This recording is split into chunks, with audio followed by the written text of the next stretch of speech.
Alright, so first review of 2026, that didn't bloody take long. Can still taste the Christmas mince pies and the New Year bile. And what a review to start with as well. The mighty Magic 8 Pro is the first flagship phone to hit Blighty in 2026, boasting the kind of hardware that'll really oil your crankshaft. I've had my SIM wudged in there this past fortnight, the entire festive season, so here's approximately 15 minutes of me banging on about the Honor Magic 8 Pro in what could perhaps generously be described as a review. And for more on the latest and greatest tech, please do poke subscribe, ding that little notifications bell. Cheers!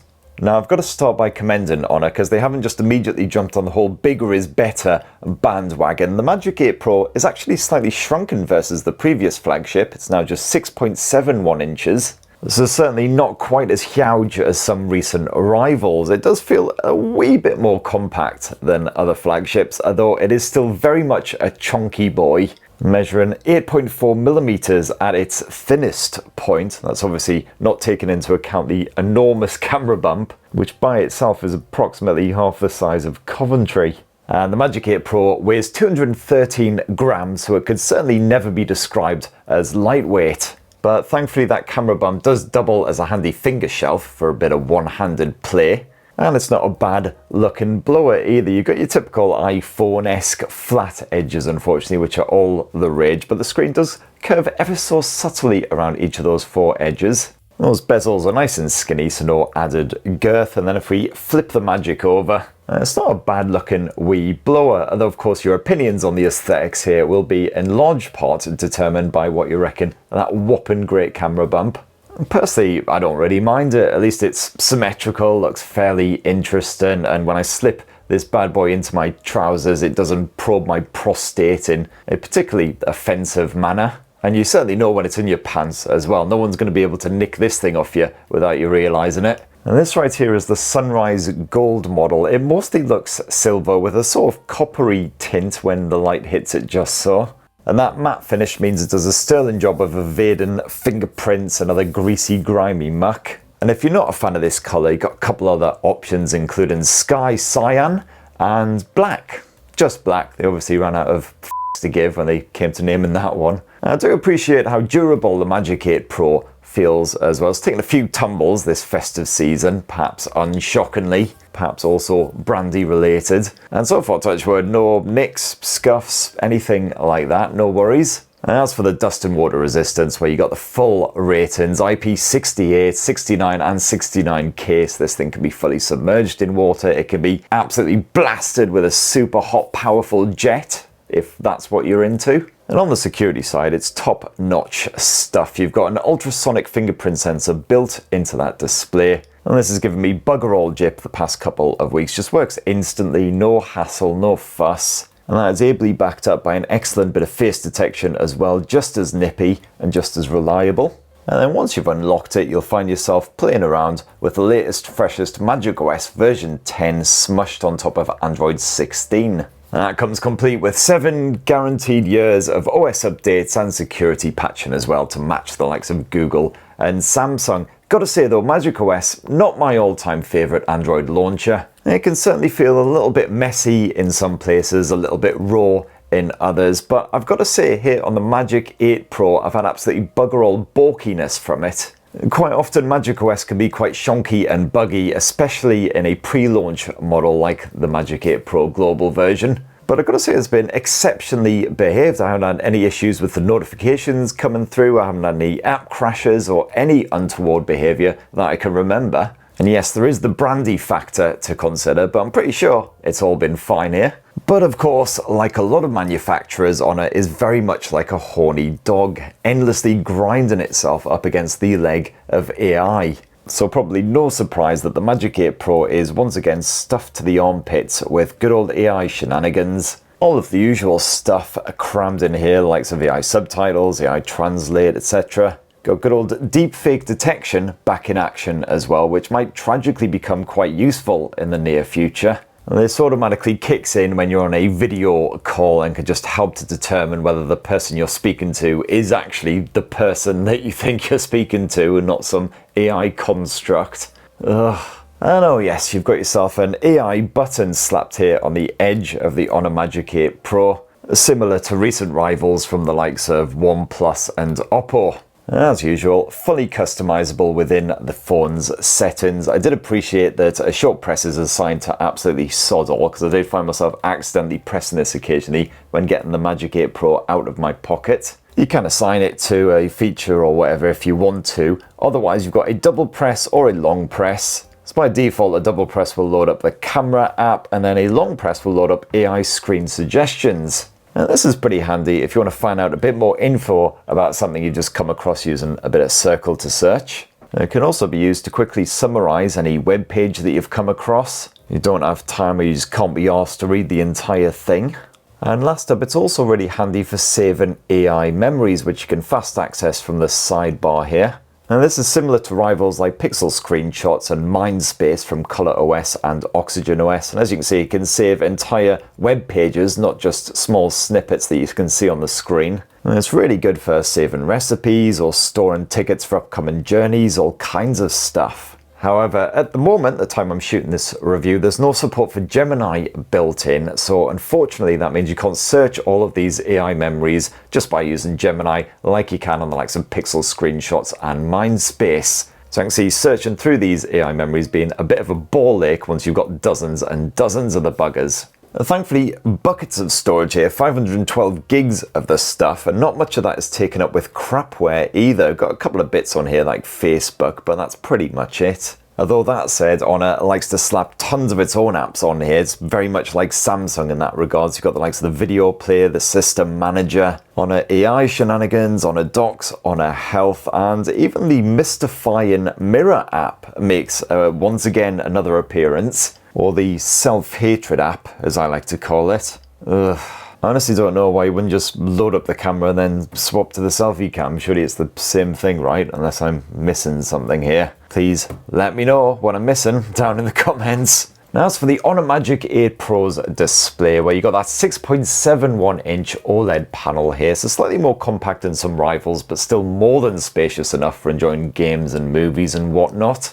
It's a 2808 by 1256 pixel resolution display, so not the crispest panel out there among flagships, but still perfectly sharp and detailed. Powerfully bright as well. I had absolutely no issues seeing this thing, even on a very sunny day, which I did actually have one of them over Christmas. No issues with the auto brightness either. Unfortunately, a slightly chunky camera orifice is wedged up near the top. It's not quite as imposing and annoying as the iPhones, as it is quite narrow, but yeah, you do have a dual selfie setup here, and it does intrude on the action a wee bit when you do go full screen for your movies or your games. And of course, naturally, yes, when you are playing a bit of music on Spotify or whatever, you head back to the home screen, the floating turd up at the top there does expand, which you can then tap to bring up media controls. And same goes for any timers you're running, yada yada. And Honor really looking after your peepers with the Magic 8 Pro as well. If you head into those display settings, you'll find quite a lot of tools and features stuck away in here just to help prevent eye strain and make sure that everything is comfortable and easy on the eye, especially when you're using this blower at night. And yes, good bit of 3840Hz ultra high frequency PWM dimming slapped on there as well if you are sensitive to OLED flicker. The Honor Magic 8 Pro, not the most responsive when it is quite moist. Compared with some rivals, you will be struggling a wee bit in order to get to the apps you want when it is proper sopping wet. This kind of does what it feels like.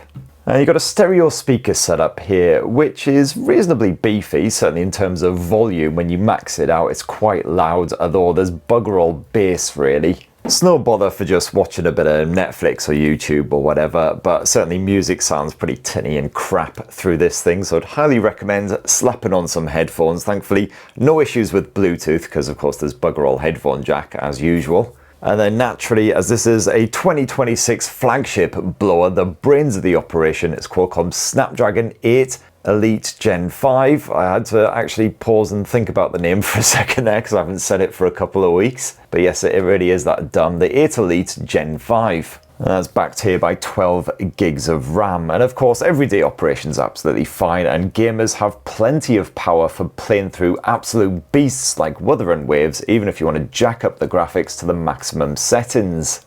You do have a respectable gaming mode slapped on here, of course, with all the main features like do not disturb, etc. And I used the screen recording feature to capture quite a lot of my gameplay this past couple of weeks. And even with that running in the background, I found that the Honor Magic 8 Pro still maintained a beautifully smooth frame rate when I was gaming on Wuthering Waves on those maxed out settings. And in further good news, bugger all heat build-up even when you're gaming for a good couple of hours on the likes of Wuthering Waves on the Honor Magic 8 Pro. Although sadly the one feature I couldn't find anywhere was a battery bypass feature. If you do have the Honor Magic 8 Pro plugged in, you are charging it up because you're almost out of battery, but you want to continue gaming. It does start to get a wee bit toasty if you're charging and gaming at the same time.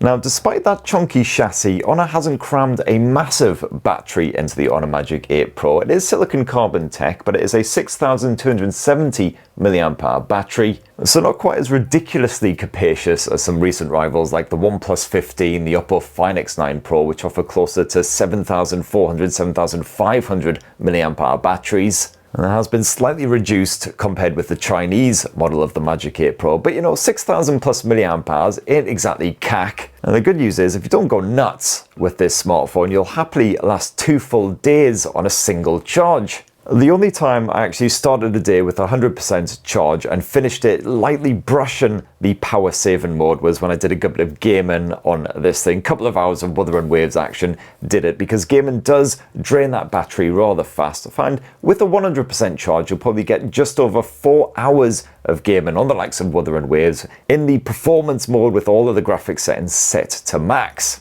Otherwise, you can happily stream video, stream plenty of audio, do a bit of video chatting, play around with the camera and stuff, and still have loads of battery left in the tank come the end of a busy day. So even quite demanding users should be satisfied. And hey, if you do need to juice it up in a jiffy, where you got your 100 watt wired charging support, you've also got 80 watt wireless charging support if you have a wireless charger that can actually do that. But thankfully the Magic 8 Pro played very happily indeed with all of my old cheese standard wireless chargers. And so kiddies, let's conclude this lovely wee Honor Magic 8 Pro review with a squint at the old camera tech. Not that you have to squint much to see this bloody thing, obviously, it's probably visible from space. Now, lots of lenses to play around with here, and of course you can quick load that camera with a double tap of that edge key.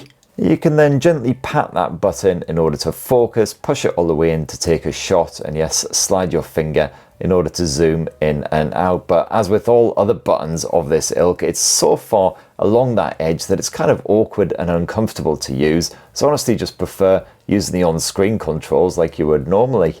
And the primary shooter here on the Honor Magic 8 Pro is a 50 megapixel 1/1.3 inch sensor. And this certainly does the job, because the photos spaffed out by the Honor Magic 8 Pro are absolutely spooge-tastic. Even when dealing with complex high dynamic scenes, this smartphone almost always produces a beautiful shot. If you stick to the default vibrant color mode, you'll certainly get quite bold tones, similar to what an iPhone would spaff out. But you can always switch to the natural mode if you do prefer a dose of realism. In softer light, the Magic 8 Pro doesn't falter either, capturing impressive swaths of detail with minimal grain and again quite punchy colour reproduction. And of course, when it comes to those colours, you can also let good old AI choose the filter to use for you. You've got a variety of different ones to suit different scenarios, such as warm sunset for instance, which certainly makes quite the impact, although makes everything look incredibly fake. Oh, and Honor's motion sensor capture feature is particularly handy if you've got kids or animals or other stuff what tends to move about. This usually captures clean, blur-free snaps unless the light is particularly shonky, so I absolutely bloody love it. In fact, the only time I ever saw any blur in any of my photos was when I was shooting a portrait snap in quite low light using the telephoto snapper, and once again the subjects couldn't keep still for all the Haribo in the world. And speaking of that telephoto shooter, it's a 200 megapixel sensor, 1/1.4 inch with 3.7 times optical zoom. And it's not until you hit around the sort of 30 to 40 times zoom level that photos start to look a bit fuzzy or scrappy when you check them out on a laptop or a tablet. It's an excellent zoom lens, and even in low light it performs pretty well thanks to that large sensor. At night times, it's not until you sort of pass the 10 to 15 times zoom mark that again the detail levels drop quite significantly. Also got to say, I'm very pleased indeed to see that Honor has actually included a toggle for the AI sharpening feature, which is normally just kind of switched on by default. And when this is on, it'll do the usual bollocks, slightly smoothing out your photo, but not really improving it per se once you've zoomed in really far. You certainly should not expect any magical Blade Runner style shenanigans. And then last up for those rear lenses, you've got yourself a 50 megapixel ultra wide angle shooter. And gotta say, it does a pretty bang up job without much distortion, pretty similar results to the main sensor, and doesn't falter in low light. If you want it, you do have a full-on pro mode where you can mess around with the likes of the ISO levels, the shutter speed. You can also capture large JPEGs, 50 megapixel high resolution efforts, and you've got raw capture too. As for your home movies, where you can shoot those at up to 4K resolution at 30, 60 or even 120 frames per second if you want to slow it down for a bit of slow-mo action in edit. And 4K resolution video spaffed out by the Magic 8 Pro looks pretty bloody good. Even in the evenings, you'll get quite crisp results, which was particularly impressive. Got few complaints with the visuals beyond the occasionally bold tones, though the audio capture was a little soft at times when the subject wasn't close to the phone. Thankfully, the Magic 8 Pro can mostly deal with pesky wind interference, although not if there's a proper gale blowing naturally.